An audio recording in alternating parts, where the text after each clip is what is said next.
Si Tatang ay veterano ng kutsero, maghapong ang kasama ay kabayo.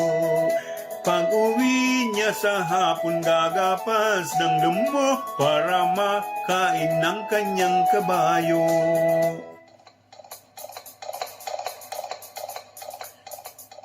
Si Tatang ay deprimerang kaskasero, kaya tuloy natatakot mga pasahero.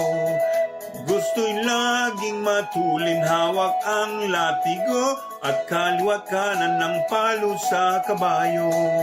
O Tatang ko na kaskasero, huwag paluin ng kabayo. Pag ang kabayo'y nalito, hindi na mapreno, ang punta mo ay sementeryo. Si Tatang sobra ang tigas ng ulo, di maawat sa pagiging kaskasero. Gusto'y laging matulin ng takbo ng kabayo, dapat sa kanya ay driver ng bumbero. O Tatang ko na kaskasero, huwag paluin ng kabayo. Diyos mabalos po. Maraming salamat. Thank you po. Bye-bye.